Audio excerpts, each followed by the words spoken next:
मंडळी नमस्कार. ज्ञानदेवांच्या गुरुवंदनेचा अभ्यास करता करता आपण संगीत क्षेत्रात शिरलो. तिथे मी माझ्या गुरुजींचं गुरुपुराण लावलं आणि त्यांच्या परात्पर गुरूंचा म्हणजे पंडित भास्करबुवा बखले यांचंही थोडंसं उदाहरण दिलं की कशी विद्या मिळवायला कष्ट किती त्यांना करावे लागले आणि पुन्हा रामभाऊंना सुद्धा विद्या मिळवायला सोपं गेलं नाही. तसं म्हटलं तर ते जेव्हा लहान होते, अगदी पहिलीत होते, तेव्हाच त्यांच्या वडिलांना समजलं होतं की मुलगा वेगळा आहे, त्याला संगीत शिकवलं पाहिजे. पहिलीत होते ना तेव्हाच भावे स्कूलला पुण्यामध्ये ते म्हणतात घरी आलो की दप्तर टाकायचं आणि धावत धावत घोरपडकर गुरुजींकडे जायचं तबला शिकायला. घोरपडकर गुरुजी म्हणजे नानासाहेब पाचसे घराण्याचे अध्वर्यू, फार मोठे त्यांचे शिष्य, आणि आज आपल्याकडे जी परंपरा आहे त्याचे फार मोठे कारण आहेत ते. तर घोरपडकर गुरुजी भास्कर बुवांचे साथीदार, त्या काळच्या बऱ्याच प्रतिष्ठित गवयांची साथ करणारे, स्वतः उत्तम सारंगी, त्यांना बद्दिशी सुद्धा खूप याद होत्या. असं बहुआयामी व्यक्तिमत्व होतं, अत्यंत ज्ञानी मनुष्य. आणि त्यांच्याकडे रामभाऊ पहिले शिकायला गेले. मला वाटतं रामभाऊ जे पुढे तालाचे पक्के म्हणून ओळखले गेले. लोकप्रिय गवयांपैकी सर्वात पक्के कोण असं त्या काळात विचारलं गेलं तर रामभाऊंचं नाव येत होतं. कुठलाही तबलजी बसवा, हा मनुष्य हटायचा नाही, अशी सिद्धीच त्यांना तालाच्या बाबतीत झाली होती. त्याचं कारण पहिलं त्यांची टाळी ज्याला म्हणतात तबल्यातली, ती घोरपडकर गुरुजींकडे पक्की झाली असावी असं मला वाटतं. हा बालपणीचा काळ होता आणि त्यांच्या वडिलांनी त्यांना दुसरे संगीत शिक्षक, गायन शिकवण्याकरताही नियुक्त केले होते. तर असं त्यांचं ते जीवन चाललं होतं. मग ते प्रभातमध्ये गेले, वडील गेले, मधल्या काळात अडचणी वाढत गेल्या आणि सगळ्यात मोठी अडचण त्यावेळेला आली की ज्या वेळेला मास्तरांच्या घरी जाऊन सुद्धा मास्तर कृष्णरावांच्या विद्या मिळेना, तेव्हा ज्यांनी तुकारामाचं काम संत तुकाराम सिनेमात करून तो जो वेश धारण केला होता तो अजिबात सोडला नव्हता. कारण आता ह्याच्या पुढे माझी दुसरी भूमिका असू शकत नाही, अशी ज्यांची प्रामाणिक भावना झाली होती, असे विष्णुपंत पागनीस. ते आले एक दिवस आणि म्हणाले, राम, चाललेली गोष्ट बरोबर नाही, तू मुंबईला चल, मी तुला योग्य गुरुकडे नेतो. आणि खरोखर त्यांनी त्यांचं काम केलं. रामला मुंबईत आणलं आणि पंडित वामनराव सडोलीकर यांच्याकडे रामभाऊंचं शिक्षण सुरू होईल असं पाहिलं. पहाटे 4ला ओंकार साधनेपासून सुरुवात झाली. काही तास शिक्षण रोज सुरू झालं आणि वामनरावांनी एक 2-4 वर्षांनी सांगितलं की राम बाबा, तुला माझ्याकडची विद्या जी होती मी ती दिली, तुझ्या मनात भास्कर बुवा आहेत, ही जयपूर घराण्याची विद्या तू माझ्याकडून घेतलीस, आता ग्वाल्हेर घराण्याची विद्या घेण्याकरता तू मनोहर बर्व्यांच्याकडे जा. मनोहर बर्व्यांकडे जाण्यामध्ये फायदा असा एक अजून होता की विद्या मिळायचीच होती, परंतु सोबत त्यांचे मेहणे काळेबुवा म्हणून तिथे सारखे येत. हे काळेबुवा भास्कर बुवांचे शिष्य होते आणि त्याच्यामुळे भास्कर बुवांची गायकी, भास्कर बुवांचे विचार आणि भास्कर बुवांचे संस्कार हे रामभाऊंना फार मिळाले. म्हणजे मास्तरांकडून मिळालेच होते, आता प्रत्यक्ष दुसऱ्या शिष्याकडून. आणि त्यावेळेचं जे वातावरण होतं ते वातावरण भास्कर बुवांची आठवण काढणारं असं वातावरण होतं. कारण भास्कर बुवा जाऊन तशी फार वर्ष झाली नव्हती आणि भास्कर बुवांसारखा गवई झाला नाही असं त्यावेळी मत होतं आणि ते अजून चालू आहे. एकूणच चरित्र पाहिली गवयांची की भास्कर बुवांना जे वंदन होतं त्याचं कारण भास्कर बुवांना जी काही अपूर्व सिद्धी प्राप्त झाली होती आणि त्यांनी जे 2 फार मोठे गवई महाराष्ट्राला दिले आणि स्वतः महाराष्ट्राचा सगळा संस्कृत इतिहास, सांगीतिक इतिहास घडवायला मदत केली, घडवला, म्हणजे बालगंधर्व आणि मास्तर कृष्णराव हे त्यांचे 2 असामान्य शिष्य. ह्याशिवाय त्यांचे अजून फार मोठे शिष्य नामांकित त्या काळात होऊन गेले, परंतु ह्या 2 शिष्यांनी महाराष्ट्र अक्षरशः घडवला. तर ग्वाल्हेर घराण्याचं शिक्षण मनोहर बर्वे यांच्याकडे 5-7 वर्ष झालं. मग ग्वाल्हेर घराण्याच्याच मिराशी बुवांकडे 2 वर्ष शिक्षण झालं. जगन्नाथ बुवा पुरोहित त्याच सुमारास त्याच्या आधी ते चालू असतानाच परिचय झालाय. कारण तो ब्रह्मोंचे कार्यक्रम सुरू झाले, कोल्हापूरला जाणे येणं व्हायला लागलं. बुवा तिथे होते आणि बुवांना आपला एक गुरु सापडला तिथे की मला हवंय ते एक गाणं यांच्याकडे. मग त्यांनी जगन्नाथ बुवांचे पाय धरले आणि जगन्नाथ बुवांचे गुरु विलायत हुसेन खां साहेब हे एक दिवशी रामभाऊंना म्हणाले, आता मी पण तुला शिकवतो. मग यांना वाटलं आपल्याला काय म्हणतील आता जगन्नाथ बुवा, हा तर ज्ञानाचा महासागर जगन्नाथ बुवांच्या भाषेत. तर विचारलं, बुवा खासाहेब शिकवतो म्हणताय. अरे मग विचारायचं काय, शिकायचं म्हणाले. आपला विषय असा चाललाय की सदा विजय वृत्ती मनोरथी अशी स्थिती कुणाला प्राप्त होते का. आणि माझा तो एक जो मित्र आहे तो मला विचारतो, असा तू पाहिलायस काय. तर मी म्हणतो होय, मी अशा व्यक्तीकडेच गाणं शिकलो. संगीत भूषण पंडित रामभाऊ मराठे हे सदा विजय वृत्ती धारण करणारेच होते. आणि ते कसं होते त्याची एक हकीकत सर्वांना म्हणून सांगतो. माझं एक पूर्वी व्याख्यान पुण्यात रामभाऊ कोल्हटकरांनी केलं होतं, त्याच्यामध्ये ही हकीकत सांगितली होती. आणि अशाच हकीकती जमलं तर ते व्याख्यान यूट्यूबवर टाकतो आणि त्याचीही लिंक आपल्याला देतो. तर प्रसंग असा झाला की मुंबईमध्ये आग्रेवाले फार मोठ्या प्रमाणावर आणि ते सगळे एकमेकांचे नातेवाईक, सांगीतिक दृष्ट्या आणि जैविक दृष्ट्या असे होते. आणि त्या सगळ्या आग्रेवाल्यांना ह्या आग्र्याच्या खलिफानं म्हणजे विलायत हुसेन खां साहेबांनी दावत द्यायची ठरवली एक दिवस. आता आपण कोणाला म्हणतो या आमच्याकडे जेवायला, तर आपलं आमंत्रण फक्त जेवणासाठीच असतं. तसं गाणाऱ्यांचं नसतं. गाणाऱ्यांकडे म्हणजे गाणं झालं पाहिजे, जेवण होईलच. हे बी सुनाव, तुम्ही काय करताय, तुमचे शिष्य काय करतायत, हे सगळं आम्हाला कळलं पाहिजे. आणि आपण काय करतोय हे लोकांना कळलं पाहिजे.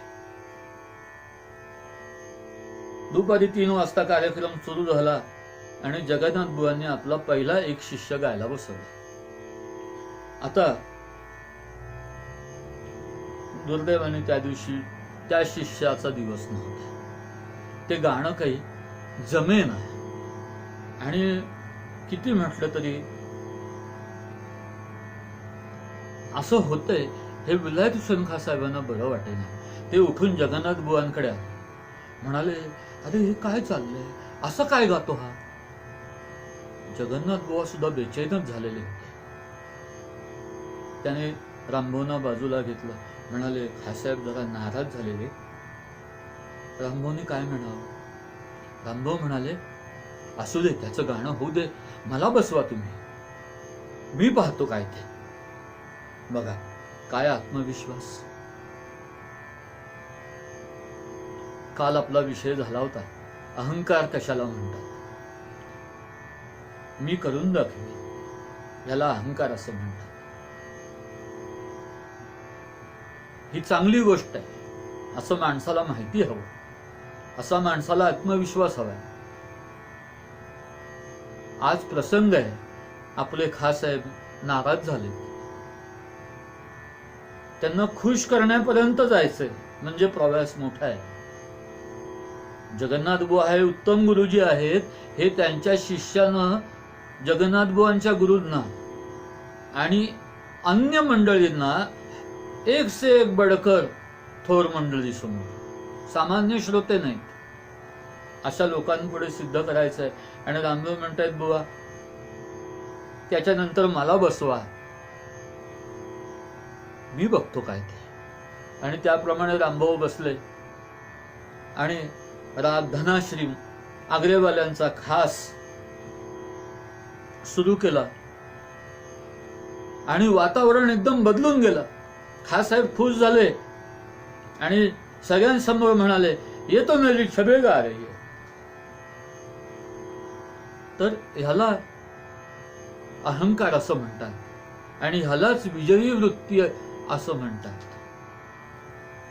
विजयी वृत्ती म्हणजे एकदाच असा प्रसंग घडला आयुष्यात तर त्याला विजयी वृत्ती नाही म्हणता येणार. विजयी वृत्ती म्हणजे साधारण मनाची जी भावना आहे, सतत जी धारण केलेली आहे मनाने, ती भावना कशी आहे? ती पराभूत मानसिकता आहे का विजयी मानसिकता आहे? आणि विजयी म्हटलं तर काही युद्ध होतं का? तुकोबा म्हणतात रात्रंदिना आम्हा युद्धाचा प्रसंग. त्या स्वरूपाचं हे युद्ध असतं. एक आतल्या आत चाललेलं असतं आणि एक जगाबरोबर चाललेलं असतं. अशी दोन युद्ध असतात. सतत सिद्ध व्हावं लागतं. आपल्या मनातल्या विविध प्रश्नांना आपणच उत्तर देणं लागतो. ती देत देत मन शांत करावं लागतं.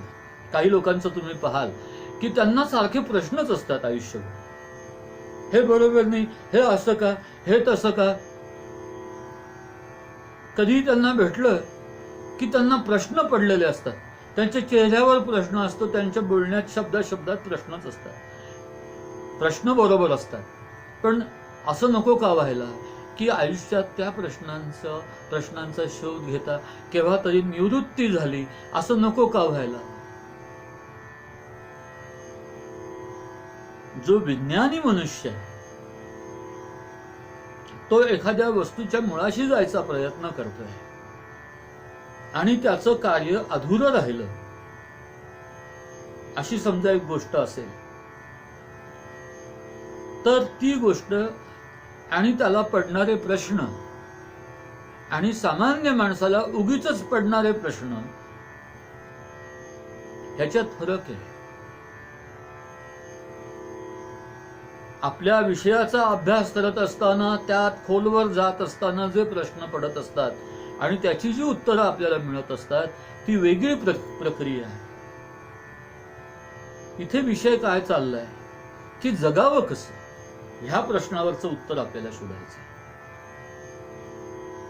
आणि त्याच्यावरची प्रश्नांची उत्तरं ही अनेकांना सापडत नाहीत आणि त्याचं कारण आपण शोधतो तिथे की ज्ञानदेव म्हणतात की गुरुनी दाखवलेल्या मार्गावरून ज्या वेळेला मी वाटचाल केली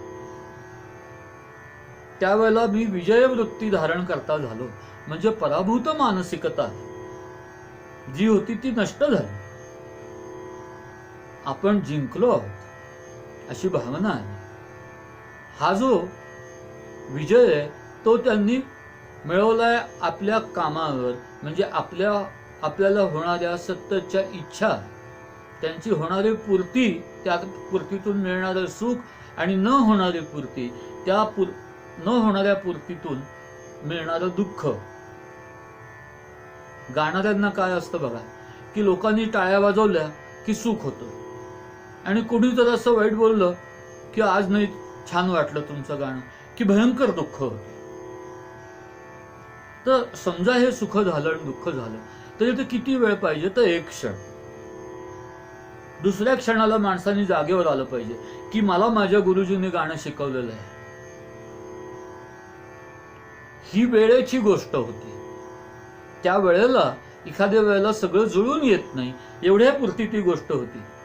पण मुळात एक विद्या म्हणून जी गुरुजींनी मला शिकवली तिचा उमज मला पडलेला आहे. आणि रामभाऊ म्हणाले तसं की आता मी ती सर्वांसमोर सादर करायला सुद्धा तयार आहे आणि मी ऐकून दाखवेन. रामभाऊंची ही धारणा शेवटपर्यंत गेली नाही. गाणी बहुतांश त्यांची चांगलीच होत. आज रामभाऊ जमले नाही असं क्वचित होईल. त्यांना सुद्धा वाटलंय असं की आपलं कालचं गाणं छान झालं नाही असं त्यांना वाटलंय. प्रत्यक्ष ते माझ्याशी सुद्धा असं म्हणालेलं आहे की काय झालं काल फार गाणं जमलं नाही. असं होऊ शकतं. पण आपल्याला गाणं येतं की नाही आणि आपण गाऊन दाखवू शकतो की नाही. थोर मंडळी समोर बसली आहेत आणि मला धडधड होत आहे हृदयात. हे विजय वृत्ती धारण केलेल्या माणसाचं लक्षण नव्हे. थोडीशी चिंता माणसाला वाटायचीच. आमचे कानेटकर गुरुजी सांगतात मास्तर कृष्णरावांबद्दल. मास्तर कृष्णरावांचं गाणं हे रंजकतेची परिसीमा गाठणारं होतं. तर असे मास्तर सुद्धा जे गाताना बोलत असत विनोद करत असत, सगळ्यांमधले एक होऊन श्रोत्यांमधलं आणि आपल्यामधलं अंतर गाताना गाऊन मिटवत असत. असे गवई सुद्धा आहे. गायच्या आधी कानेटकर गुरुजी म्हणाले 2 तास त्यांच्या जवळ जायची कोणाची हिंमत नसायची, लांबच राहायचे, इतके ते अस्वस्थ व्हायचे, गप्प असायचे, त्यांच्याशी कोणी बोलायचं नाही त्या 2 तासात. पण पुढे ते सांगतात की एकदा मैफलीला जाऊन बसले की ते काय करायचे तर बसल्यावर एकदा सर्वत्र सगळ्यांकडे नजर फिरवायचे आणि एक स्मित करायचे, सर्वांसमोर एक स्मित करायचे बघून, आणि तो त्यांचा जो क्षण असायचा त्यात ते सगळा ताण नष्ट करून टाकायचे. अल्लाद्या खां साहेबांबद्दल पण असं सांगतात की ते बसले की पहिलं काय करायचे तर सगळ्या शरीरातला ताण जाईल असं पाहायचे, सैल सोडून द्यायचं. शरीर सैल सोडून देता येणं ही फार अवघड गोष्ट आहे, कारण ताण मनातनं आलेला आहे आणि मनाने अवघड शरीर व्यापलेलं आहे. तेव्हा जोपर्यंत मनातला ताण नष्ट होत नाही तोपर्यंत शरीरातला ताण नष्ट होत नाही, आणि जोवर शरीरातला ताण नष्ट होत नाही तोवर मनातला ताण नष्ट होत नाही. ही युक्ती आहे, पण ही युक्ती कोणाला वश होते तर ज्याच्यापाशी विद्या आहे त्याला खऱ्या अर्थाने वश होते. ज्याच्यापाशी विद्या नाही आणि जो आव आणतोय,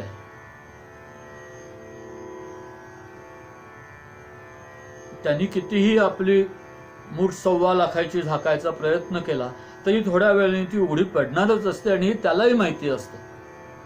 पण रेटून न्यायची एक सवय असते अनेकांना आणि त्याच्यावर जमवतात, व्यावसायिक आयुष्य जमवतात. पण व्यावसायिक आयुष्य हे खरे साधक कधीही आपलं अंतिम ध्येय मानत नाहीत. आपलं अंतिम ध्येय सांगीतिक यशामध्ये गुंतलेलं आहे, आणि सांगीतिक यश कशामध्ये गुंतलेलं आहे तर गुरुजींनी म्हणण्यामध्ये की तुला गाणं आलं असं म्हणण्यामध्ये सांगीतिक यश गुंतलेलं आहे. आणि सांगीतिक यश जर माणसाला मिळवायचं असेल तर ज्या क्षणी गुरुचं बोट तुम्ही धरलं, आणि जी मार्गक्रमणा आपण तीच भाषा गेले 3-4 व्याख्यानाच्या या भागांमध्ये बोलतोय की काट्याकुट्यांचा रस्ता मार्गक्रमण आपण करत असताना जशा आपल्या भौतिक इच्छा आपण सोडत जाऊ तसा तो प्रवास लवकरात लवकर संपणार आहे, नाहीतर सारखे अडथळेच आहे. मग आपली पण परीक्षा आणि गुरुची पण परीक्षा. सुरुवातीला काटे आले, लागले, रक्त आलं, औषध लावलं, काट्याने काटा काढला, सगळं छान आहे. पण पुढे पुढे ते काटे कुठे, ते दगड टोचणारे हे ओलांडत सुखाने मार्गक्रमणा झाली पाहिजे, आणि मग त्या ठिकाणी पोचलं पाहिजे की ज्या ठिकाणी पूर्णकाम मनुष्य झाला. पूर्णकाम मनुष्य केव्हा होईल? ज्या वेळेला गुरुजी त्याचं बोट सोडतील त्यावेळेला. गुरुजी बोट कधी सोडतील? ज्या वेळेला आपण शिकलेलं ह्याला येतं असं त्यांना कळेल त्या क्षणी ते बोट सोडून देतील. फार कठीण आहे शिष्याचं बोट धरून सारखं राहणं, इतकं काही ते सुखाचं नाहीये. त्याचा तो वाटचाल करताना पाहणं ही जेवढी आनंदाची गोष्ट आहे तेवढ्या सुखाची गोष्ट ही त्याचं बोट धरून नेताना नाहीये. ते कष्टाचं काम आहे गुरुसाठी, उभयतांसाठी ते कष्टाचं काम आहे. तर असे धीर करून 2 जण गेले की एक क्षणी ते बोट ते सोडून देतात. तसं रामभाऊंचं बोट फार लवकर वयाच्या म्हणजे 20व्या वर्षाच्या आधीच सुटलं होतं म्हणायला हरकत नाही. परंतु हा जो काही एक प्रसंग घडला त्यांच्या आयुष्यात त्या ठिकाणी साक्ष लोकांना मिळाली की हा मुलगा तयार आहे, ह्याला गुरुजींची विद्या पोचलेली आहे, ज्याला शिकवावं असा हा मनुष्य आहे, ज्याच्याकडून शिकलेलं ऐकावं असा हा मनुष्य. रामभाऊ म्हणतात की जगन्नाथ बुवा ज्या वेळेला समोर येऊन बसायचे तेव्हा माझ्या शरीराचा कण आणि कण हा त्यांनी शिकवलेली विद्या त्यांच्या समोर सादर करण्याकरता आसुसलेला असायचा. इतका आत्मविश्वास होता. लोकांना भीती वाटते आपल्या गुरुजींना समोर बघून. गुरुजी समोर बसले की त्या दिवशी त्यांना फार धडधड इतकी वाढते, कारण बाकी मंडळी असताना त्यांना खुश करायचं असतं सांगीतिक काहीतरी खेळ करून. आता खेळ करून चालणार नसतं. आता हे खेळ नाहीये, आता ही कृती आहे आणि ती कृती नीट पार पडली पाहिजे. त्याला आपल्याकडे वैदिक शास्त्रामध्ये प्रयोग असं म्हणतात. तो सगळा प्रयोग नीट करून दाखवता आला पाहिजे. रामभाऊंचं कर्तृत्व असं की ते आपल्या सगळ्या गुरुजींसमोर त्यांचं गाणं ऐकवायला तयार असत आणि त्यांच्या गुरुजींसमोर एकेका गुरुजींसमोर दुसऱ्या गुरुजींचं गाणं ऐकवायला सुद्धा ते तयार असत. ही सुद्धा फार अवघड गोष्ट आहे. जगन्नाथ बुवांना मास्तरांचं गाणं ऐकवायचं, मास्तरांसमोर जगन्नाथ बुवांची बंदिश गायची. ध्वनिमुद्रण सुद्धा उपलब्ध आहेत की ह्या गाण्याला मास्तर कृष्णराव समोर बसलेले आहेत आणि रामभाऊ मराठे जगन्नाथ बुवांची बंदिश गात आहेत. अशी ध्वनिमुद्रण आता उपलब्ध आहेत. त्यावरून साक्ष पेटते की काय आत्मविश्वास. जगन्नाथ बुवांनी रामभाऊंना म्हणावं, रामभाऊ आज मास्तर ऐकवा. ह्याच्याहून मोठं यश काय. विलायत हुसेन खां साहेबांनी आपली प्रतिमाच गाते असं म्हणावं.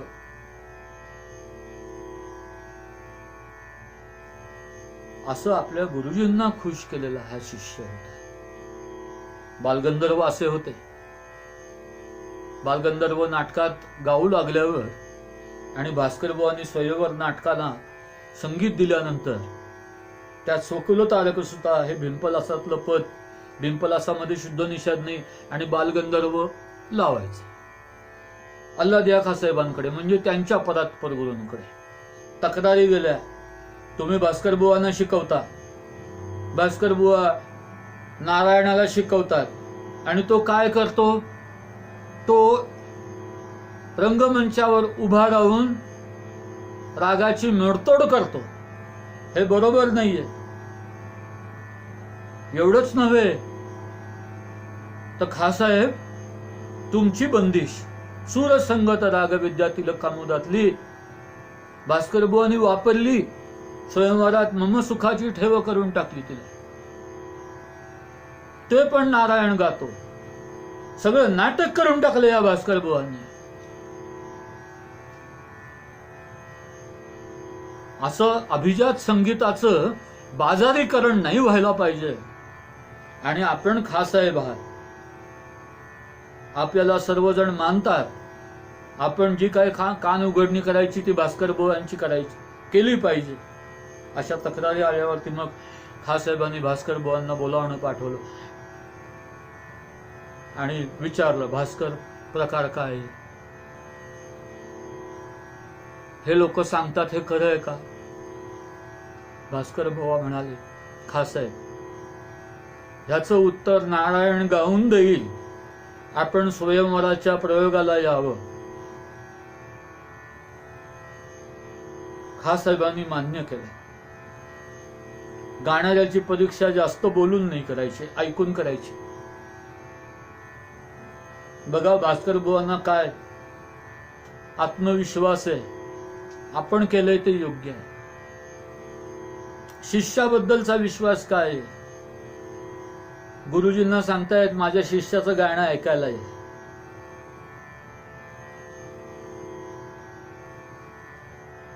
त्या काळातले जे गवई होते ते जर सगळे एकदम गायला बसले, म्हणजे एकाच मैफिलीत गायला बसले, तर ज्यांचा क्रम सर्वात शेवटी होता असे अल्लादिया खां साहेब होते, मानाने आणि वयाने.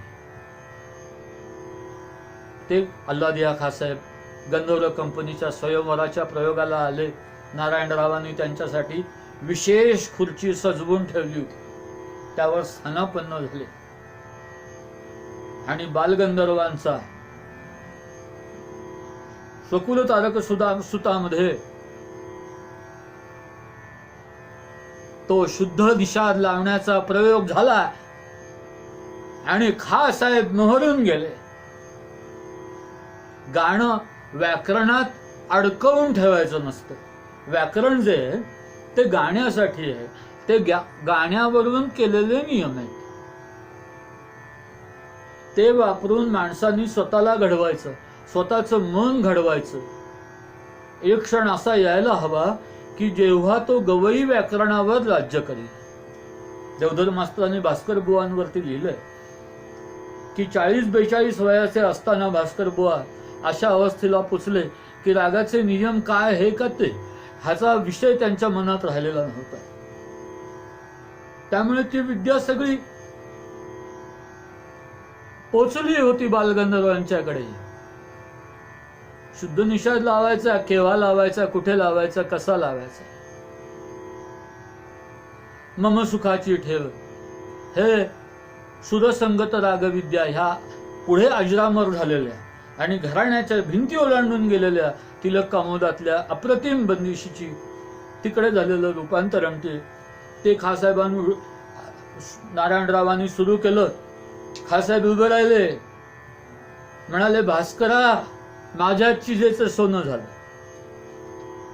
तेव्हा जी काही उत्तरं टीकाकारांना द्यायची होती ती देऊन झाली गंधर्वांच्या मुखातून. आणि मग जितके वर्ष पुढे गंधर्व नाटक मंडळीने आपले खेळ केले त्या प्रत्येक नाटकाच्या खेळाच्या वेळेला एक खुर्ची अल्लाद्या खासाहेबांची असायची. जितक्या वेळेला शक्य असेल तितक्या वेळेला अल्लाद्या खासाहेब ते नाटक आणि गंधर्वांची 30 पद पुन्हा पुन्हा ऐकायला येऊन बसायचे. आणि त्यांना जेव्हा जमायचं नाही तेव्हा त्या खुर्चीवर कोणीही बसणार नाही याची काळजी बालगंधर्व करत राहिले.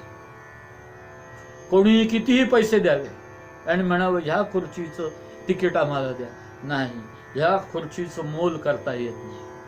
कारण ती गुरूंची दाद आहे आणि गुरूंची दाद मिळवणं ह्याला सांगीतिक यश असं म्हणतात.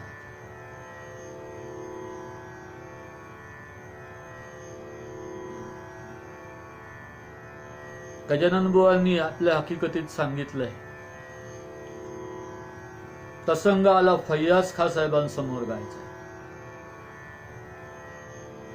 फैयाज खा आग्रे घराण्याचे रंगीले गवई आणि फार काय आता मोठाच भयंकर मोठा मनुष्य त्याच्या समोर गायचं. खासाहेब म्हणाले, शुद्ध कल्याण ऐकवा. यांना येत नव्हता, यांनी यमन कल्याण सुरू केलं. मग ते म्हणले, मी काय सांगितलं ऐकवायला? शुद्ध कल्याण. आणि तुम्ही काय गाताय? यमन कल्याण. असं का बरं? ते म्हणले, मला शिकवलं नाहीये शुद्ध कल्याण, अजून मला येत नाही, जे येते ते मी गातो. बरं म्हणाले, गा. परीक्षा असते पहिल्या वेळेला. दुसऱ्या दिवशी गेल्यावर बाजूला बसवून घेतलं, स्वतः विडा बनवून दिला आणि म्हणाले, पुन्हा एकदा गाणं ऐकवा. तिसऱ्या दिवशी असाच प्रकार. 3 दिवस सलग गजानन बुवांचं गाणं ऐकलं. एवढा मोठा मनुष्य गाणं ऐकतो. ही दाद कोणाला? ही दाद गुरु शिष्यांच्या जोडीला, की जे काही तुझ्या गुरुजींनी शिकवलं ते उत्तम, तू शिकलास ते उत्तम आणि सादर केलंस तेही उत्तम. याला सांगीतिक यश म्हणतात. बालगंधर्वांच्या नाटकामध्ये कोणते शालू वापरलेले होते, अत्तरांचे घमघमाट कसे असत, त्यांच्या गंधर्व नाटक कंपनीमध्ये पंचपक्वान्नांच्या पंक्ती कशा उठत आणि असं सगळं केल्यामुळे ते बालगंधर्व कसे आर्थिकदृष्ट्या खड्ड्यात गेले.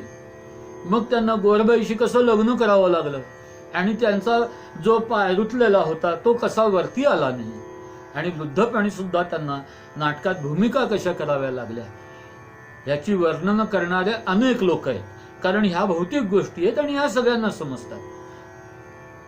फार मोठा काही गुन्हा नाहीये. खूप लोक बुडतात व्यवसायामध्ये. आपण एका वाक्यामध्ये विषय संपवला पाहिजे की गंधर्वांचं काम गायचं होतं, नाटक मंडळी चालवायचं नव्हतं. ते साहस त्यांनी केलं, त्यांना नाही जमलं. अहो पण म्हातारपणीची रेकॉर्डिंग येत आहेत आता बाहेर. आत्ता नुकतं टाकलंय वसंत आचरेकरांच्या चिरंजीवांनी.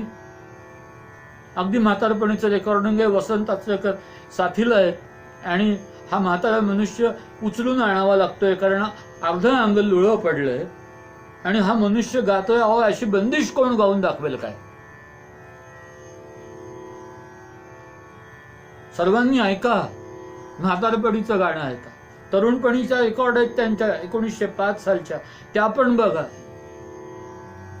जे जाणकार असतील त्यांना समजेल की म्हातारपणीचं गाणं तरुणपणीच्या गाण्यापेक्षा अधिक परिपक्व आहे. अहो, विचार चालूच आहे अखंड गाण्यावर, त्याच गाण्यावर. मम आत्मा गमला, नकळत नवळत, हृदय तळमळत, तेच शब्द, पण त्याच्यावर विचार चालू आहे. विचार थांबला नाही. विचार काय चालू आहे? अजून कसं छान गाईल, अजून कसं चांगलं गाईल. रामभाऊंच्या व्यावसायिक यशाची सुरुवात 44 साली झाली आणि ते छान योगाला दादरला गाणं होतं एका ठिकाणी बालगंधर्वांचं आणि गणपतीतलं गाणं. पावसाचे दिवस, काहीतरी आडकाडकी झाली, बालगंधर्व येणार नाहीत हे निश्चित झालं आणि एवढी गर्दी बालगंधर्वांचं गाणं म्हणून. कोणीतरी सांगितलं सेवजकांना, तो राम मराठे म्हणून मुलगा इथे जवळ राहतो, त्याला पटकन बोलवून आणा, गर्दी परत पाठवता येणार नाही एवढी. पण हा कोण राम मराठे? तो नाटकात काम केलेला, नाटकात नव्हे सिनेमात काम केलेला. त्यावेळेला रामभाऊ नाटकात काम करत नव्हते, सिनेमात काम केलं. गोपाळकृष्णाचं काम केलेलं, माणूस सिनेमात तो चाळवाल्या पोराचं काम केलेलं. तो बालगंधर्वांच्या जागेवर बसणार? झेपेल का त्याला? पण झाली परिस्थिती अशी की सगळेच गवई आणि सगळेच साथीदार कुठे ना कुठे अडकलेले होते. हा मुलगा सापडल्यावर त्याला आणलं. तर संयोजकांची गोष्ट सुद्धा फार गमतीशीर असते. संयोजकांना जेव्हा असा नवशिका मनुष्य गायला ते बोलावतात तेव्हा त्यांना असं वाटतं की आपण याला फार संधी देतो गायला. मला असे लोक भेटलेत, अभिषेकी, अरे 200 रुपयात आमच्या गावाला गायला बोलावला होता माझ्याकडे, मी त्याचं पहिलं गाणं केलं आमच्या गावात. अहो, पण ह्यात तुमचं कर्तृत्व काय? तुम्हाला मोठे गवई बोलवायचे होते, तुम्हाला त्यांची बिदागी परवडत नव्हती. अभिषेकी बुवा जेव्हा जन्मले तेव्हा केसरबाईंची 1000 रुपये बिदागी होती. तुम्हाला आवडलं असतं बोलवायला, पण आपल्या खिशात पैसे नाहीत म्हणून तुम्ही त्या मुलाला संधी देताय, त्याच्यावर उपकार म्हणून नव्हे. आणि त्याला का संधी देताय? तर कुठून तरी तुमच्या कानावर आलंय की हा मुलगा चांगला गातो. पण असं त्या दिवशी रामभाऊंच्या गाण्यामध्ये गायच्या आधी तर साथीदार मिळवणं फार कठीण झालं. तरी जे मिळाले ते घेतले. रामभाऊ म्हणतात, पहिला बागेश्री गायलो, मग एक ठुमरी आणि धावत येई सख्या असं पद म्हणून मध्यंतर केलं. जे आधी लोक बोलायला तयार नव्हते असे बघत होते आणि आपणच गवयावर उपकार करतोय हा भाव ज्यांच्या डोळ्यात होता ते एकदम बुवा बुवा म्हणायला लागले. आता वय नाही राहिलं, आता गाणं काय गायला मुलगा. गंधर्वांची जागा, तो मंच त्या दिवशी गंधर्वांचा होता, त्यांनी स्वतःला तिथे सार्थ केलं. रामभाऊ म्हणतात, तो क्षण मी पार केला आयुष्यातला. मध्यंतरामध्ये मसाला दूध काय हवं, दुसरं काय आणू, असं आयोजक म्हणायला लागले. कारण त्यांना खात्री पटली गाणं वयावर नसतं, ती मार्गक्रमणा त्या साधकांनी किती वेगात केली ह्याच्यावर असते आणि तो कुठे पोचला त्याची प्रचिती मग विद्वानांनाही येते आणि सामान्यांनाही येते. जसं लताबाईंचं आहे की सुरुवातीला काही संगीतकार नाही म्हणाले, पण नौशाद वगैरे हो म्हणाले. मग संगीतकारांनाही कळलं की आपण जी आपली बुद्धी चालवतो गाण्यामध्ये तिचा आविष्कार करणारी अशी दुसरी नाही. आणि लोकांनाही कळलं. आपण खूप जणांचं गाणं ऐकतो, पण हिच्यासारखी गायिका नाही.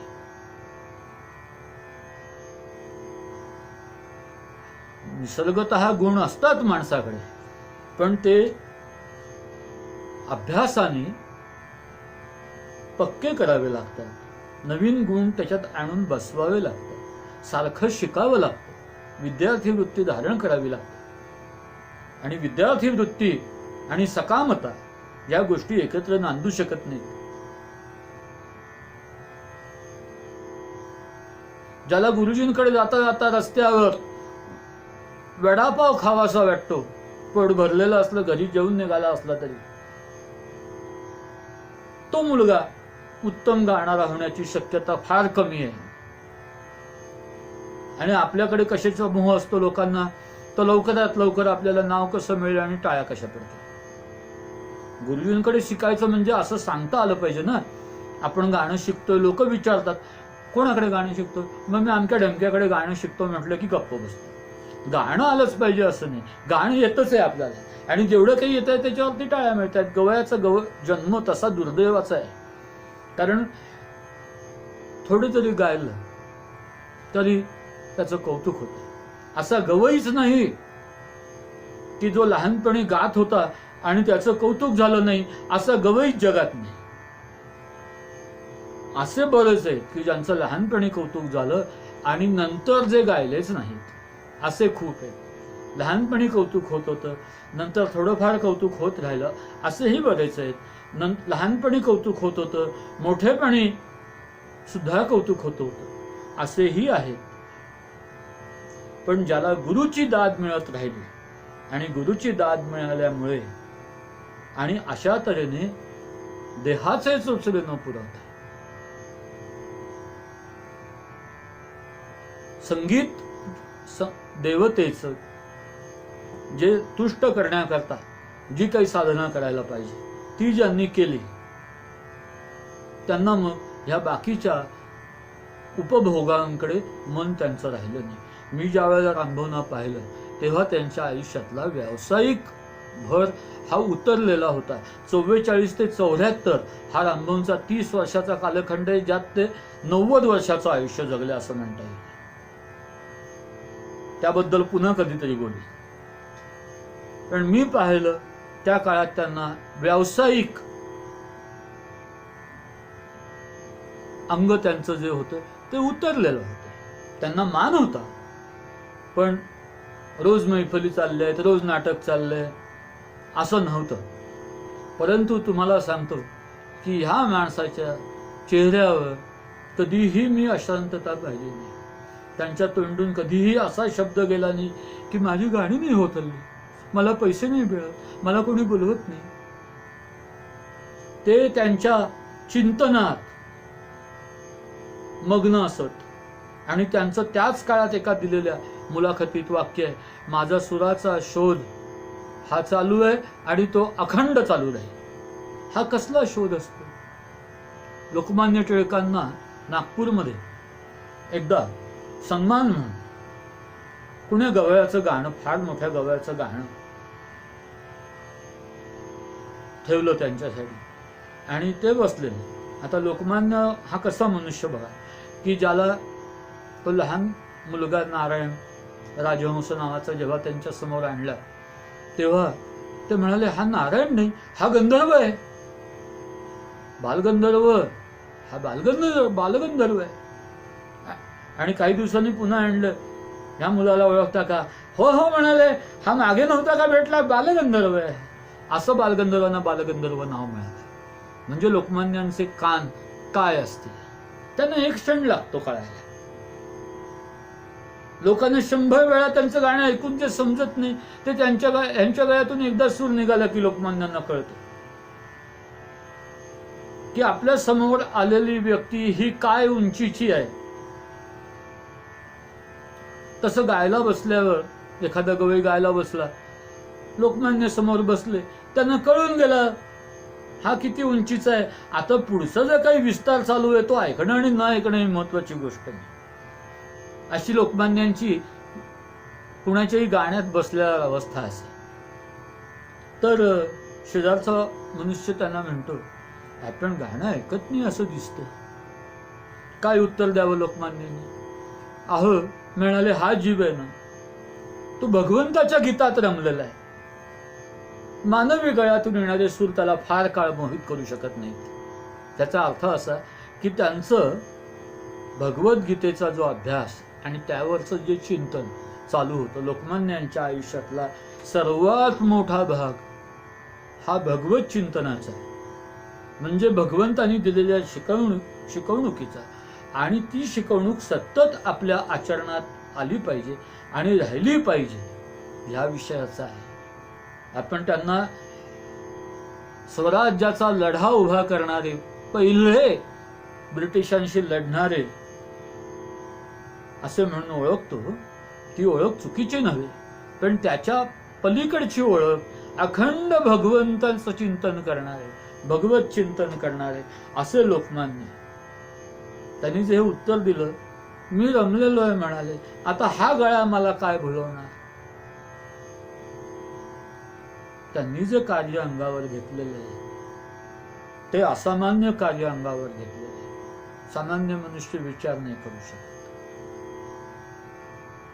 असं कार्य त्यांनी अंगावर घेतलंय, आणि त्या चिंतनात ते भगवंताच्या आधाराने जगत आहेत असं त्यांचं चित्र आहे.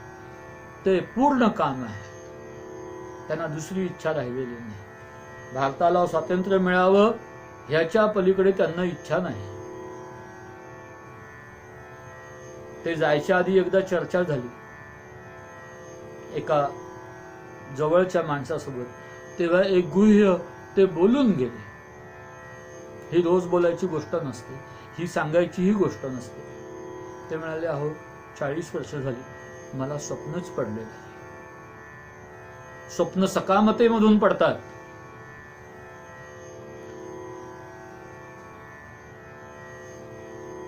त्यांना स्वप्नच पडत नाही. पूर्ण काम झाला तो. सदा विजय वृत्ती मनोरथ. कुठेही मिळा, भाषणाला ते तयार, काय बोलायचं तयार, कुठला विषय बोलायचा तयार, आधी कोण बोलला त्याच्या पुढे मी आहेच. ल रा पांगारकर म्हणून फार मोठे आपल्याकडे संत साहित्याचा अभ्यास करणारे पंडित होऊन गेले. त्यावेळेला ते लहान होते, आणि एक सभा अशी झाली की ज्यात भक्ती ह्या विषयावर पांगारकरांचं भाषण, आणि लोकमान्य त्याला अध्यक्ष. पांगारकरांचं वय लहान होतं, पण मुलगा अभ्यासू होता, आणि लोकमान्यांची लोकांमधली प्रतिमा स्वातंत्र्यासाठी लढणारा अशी होती. पांगारकरांच्या मनातही तो भाव त्यावेळेला जागृत असला पाहिजे. त्यामुळे त्यांनी मोठ्या आवेशात आणि मोठा अभ्यासपूर्ण भाषण केलं, असं की लोकांना आणि पांगारकरांना स्वतः सुद्धा असं वाटावं की आता भक्ती ह्या विषयावर बोलण्यासारखं फारसं राहिलेलं नाही. आता कोण उभा राहणार याच्यानंतर. लोकमान्य उभे राहिले आणि भक्ती ह्या विषयावर अध्यक्षीय समारोप केला, आणि भक्ती हा विषय इतक्या तऱ्हेने त्याने सांगितला की ज्याचा उल्लेखही पांगारकरांच्या भाषणात नव्हता. पांगारकर अवाक, लोक अवाक. व्याख्यान झालं. सभागृहाच्या बाहेर आपले जोडे काढून ठेवले होते लोकमान्यांनी. ते जोडे काही त्यांना सापडेना, तसेच अनवाणी घरी गेले. 2 दिवसांनी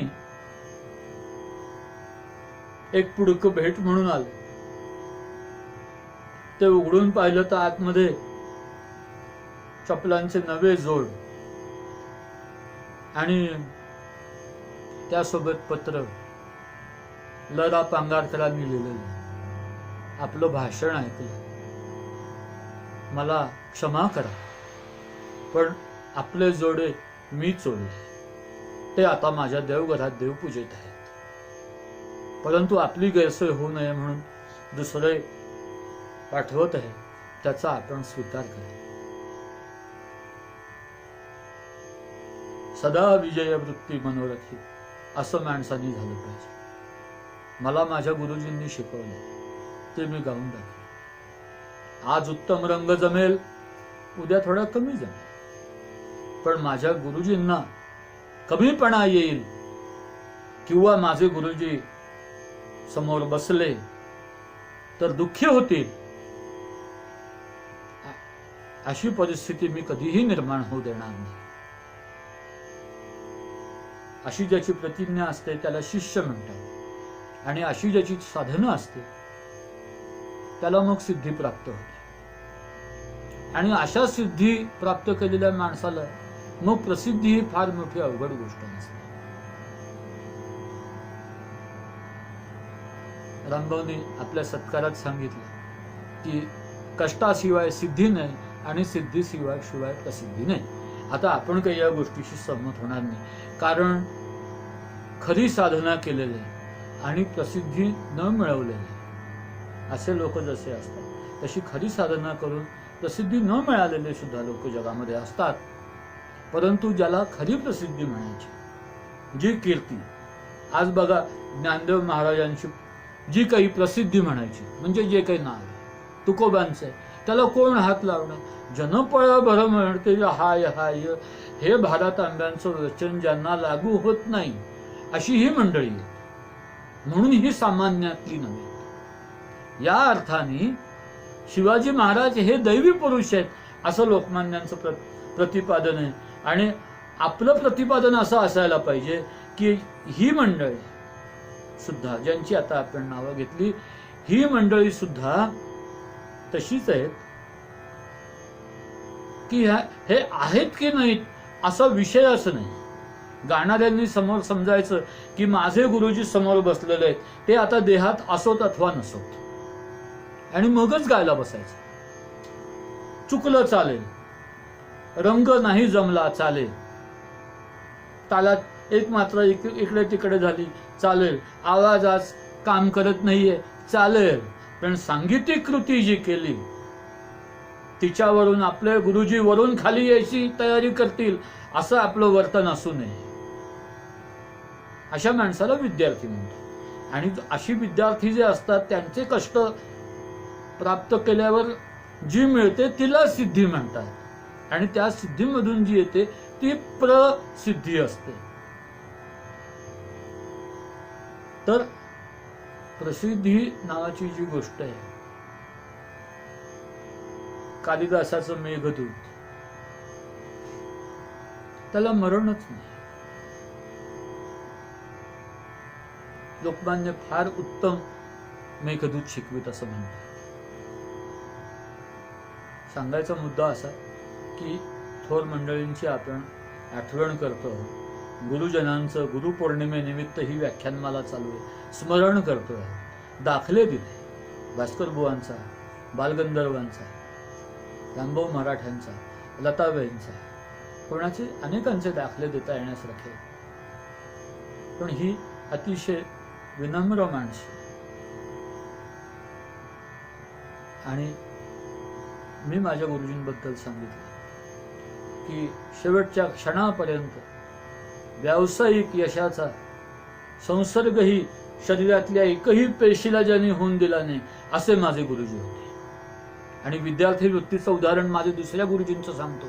वयाच्या 87व्या वर्षापर्यंत ते गाणं शिकत होते, आणि गाणं शिकत होते म्हणजे पुण्याहून बसमध्ये बसायचं, कोल्हापुरात उतरायचं. बाबा खासाहेब म्हणजे अल्लादिया खासाहेबांच्या नातू, त्यांच्याकडून राग बंदिशी घ्यायच्या. आधी सांगलीहून जाय करत होते, पुण्याला राहायला आले तसं पुण्याहून जाय. काही सोपी गोष्ट नाही. कोणासमोर बसणं शिकायला हीच सोपी गोष्ट नाही. आणि दुसरी गोष्ट तुम्हाला सांगतो की नुसते बसत नव्हते तर ऐकतही होते. हे मला कसं कळलं तर एक राग त्याने मला शुद्ध नट म्हणून, तेव्हा ते बाबा खासाहेबांकडे जात नव्हते शिकायला, कारण त्यावेळेला गजानन बुवा आणि देवधर मास्तर होते, त्या दोघांकडे त्यांचं चालू होतं. तर मला शिकवला त्यांनी. आणि पुढे काय झालं, पुढे ते या बाबा खासाहेबांकडे जाऊन राग बंदिशी आणू लागले. मग एक दिवशी बाबा खासाहेबांनी त्यांना सांगितलं की तुम्ही शुद्ध नटामध्ये हे असं करताना असं नाही करायचं, असं केलं.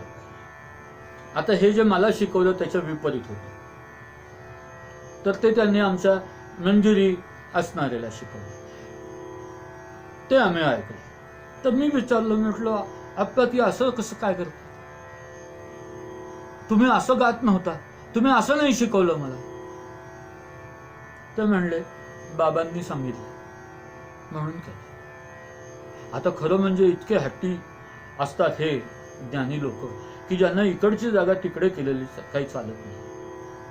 आणि माझं व्यक्तिशा प्रेम त्यांनी आधी जे स्वरूप शुद्ध नटाचं सांगितलं होतं त्याच्यावर होतं आणि आजपर्यंत आहे. तर मी म्हटलं पण मग आता आमच्यासारख्यांनी काय करायचं मग. ते मला म्हणाले तुला आवडेल ते तू गा, तुला कुठलं पटतं, तुला कुठलं आवडतं ते तू गा, मी बाबांनी सांगितलंय ते ऐकणार. अशी शंका मी एक रामभाऊंना विचारली एका रागाबद्दल. म्हटलं ही जी जागा आहे ही तर गाताना आपण करत नाही आणि ही या चिजेत कशी आली. ते म्हणाले हे बघ तुला करायची नसेल तर करू नकोस. मी म्हटलं मग मी अशी करू का त्याच्या ठिकाणी. ठीक आहे म्हणाले तू विचार कर. म्हणजे हे सुरुवातीला नाही झालं, काही वर्ष शिक्षण झाल्यावरची गोष्ट आहे. तर मग ते गेले दुर्दैवाने आमच्या. आणि हा विषय त्या दिवशी तिथे तसाच राहिला. मी आगाऊपणा करून ती बदललेली जागा त्या बंदिशीत करू लागलो. आणि पुढे जसं मला एकूणच विषय लक्षात यायला लागलाय की नुसतं आपण असं व्याकरणासारखा विचार करतो, तर ते व्याकरण तरी आपल्याला भाषा कुठे सगळी माहिती होती. आपण छोट्या गोष्टीवरती डोकं आपलं उगीच खर्च केलं. सांगितलं असं गायचं का, बिघडलं होतं का. त्यांचं वाक्य होतं त्या दिवशी, हे बघ तुला हवं तर तू बदल, मी बदलणार नाही. अरे एवढा मी तुम्हाला पुरावा दिला आणि तरी देखील तुम्ही बदलायला तयार नाही आणि मला माझ्यावर सोडून देता तुम्ही. खरं म्हणजे मला चाललं असतं की जरी ते असं म्हणाले काय सांगितलंय तसं गायचं, पण हा जो नियम आहे काय सांगितलंय तसं गायचं, हा शिकवून सुद्धा आधी बरीच वर्ष झाली आहेत. हा मुलगा ऐकणार आहे, आता त्याला निर्णय करू दे की. मग त्या मुलाचा निर्णय झाला म्हणजे माझा काही वर्षांनी की ती जागा जशी मूळ आहे ना तशीच पाहिजे. आणि ती गाण्यात करत नाहीत लोक, पण आपण केली तर बिघडतही नाही. मग ती कर आता तू. मग एवढाच प्रश्न आला ती कधी करावी, केव्हा करावी, कुठे करावी, तिचं स्थान काय आवर्तनामध्ये, एवढा प्रश्न आला. सुटला तो प्रश्न. मग त्यांच्या शिकवणीमुळे सुटला. असे आमचे शेवटच्या दिवसापर्यंत शिकत राहिलेले कानेटकर गुरुजींची हकीकत तुम्हाला सांगितली. अगदी जायच्या आधी ते गेले त्याच्या आधी हेमनट ह्या विषयावर एक चर्चा झाली आणि मी त्यांना जगात चालणारी 2 मतं एका बंदिशीबद्दल ऐकवली. ते म्हणाले ही बंदिश सावनी नटाची. मी म्हटलं बरं, पण काही लोक याला हेमनट म्हणतात. पण म्हणाले नाही, मला गुरुजी कासाहेबांनी ही बंदिश सावनी नट म्हणूनच शिकवली. मलाही पटलं. रामभाऊ पण सावनी नटाचंच रेकॉर्डिंग होतं. पण आमच्या लीलाताई करंबेळकर साताऱ्याच्या मला म्हणाल्या की जगन्नाथ बुवांनी त्यांना शिकवली आणि ती हेमनट म्हणून शिकवली. पण विस्तार शिकायचा राहिला, बुवा गेले, त्यामुळे ही बंदिश माझी अर्धवट राहिली. नाही तर म्हणाले का तुम्हाला मी गाऊन दाखवली असती तिचा विस्तार कसा होतो. आता फक्त बंदिशच म्हणून दाखवते. पुन्हा काही दिवसांनी कानेटकर गुरुजींकडे गेलो, कशी काय तब्येत आहे. म्हणजे तब्येत खराबच होत चालली होती. ते म्हणाले राजेंद्र त्या दिवशी तू हेमनटाचं म्हणलास ना, ते मी सारखा विचार करतोय आणि माझा आता निर्णय असा झालाय की ती बंदिश हेमनटाची असू शकते. तू विचार कर याच्यावर. म्हणजे विद्यार्थी वृत्ती, चिंतनशीलता, ते चिंतन मनन सतत याद करायची. ती बंदिश इतक्या वेळा त्यांनी म्हटली असेल तुम्हाला सांगतो मनात. कारण एकदा म्हणून काही काही बंदिशी उलगडत नाहीत, त्या अनेक वेळेला म्हणाव्या लागतात. आणि जर गुरु आपल्या समोर नसतील सांगायला तर ती बंदिश फारच जास्त वेळा म्हणावी लागते. त्याची गणती करायची नसते की किती वेळा आपण ती बंदिश म्हटली. ती बंदिश त्या क्षणापर्यंत म्हणायची की निदान त्या काळातलं आपलं समाधान तरी झालं पाहिजे. आपली जेवढी समज त्या काळात असेल त्या काळातलं समाधान तरी आपलं झालं पाहिजे की आता ही मला शिस्तीत गाता येईल. तर अशी ही कठोर साधना करून अत्यंत उंचीला पोचली माणसं. का पोचली याचं कारण ज्ञानदेवांनी सांगितलं आणि मग त्यांनी सदा विजयावृत्ती मनात धारण केली. त्यांना काय भय राहिलं नाही. मग ते काही खेळू शकतात. ज्ञानेश्वरांनी भाषा अशी वाकवली आहे ज्ञानदेवीमध्ये. काही लोक त्याच्यामुळेच प्रेमात आहेत ज्ञानेश्वराच्या की काय भाषा आहे. काही लोक त्याच्यात जे सांगितलंय त्याच्यामुळे. असं काय काय जग वेगवेगळ्या पद्धतीने त्या ग्रंथाकडे पाहणारे लोक आहेत. तर आज इथे थांबतो आणि आपण जी ओवी घेतली होती त्या ओवीचं निरूपण इथे झालं. तर ह्याच्या पुढे ज्ञानदेव काय सांगतात, म्हणजे माणसाने नेमकं काय करावं आणि त्याचं फलित काय असावं ह्याचं आपण एक उदाहरणीकडे पाहिलं. आता ज्ञानदेवांचं म्हणणं काय ते पुढच्या व्याख्यानात पाहू. धन्यवाद.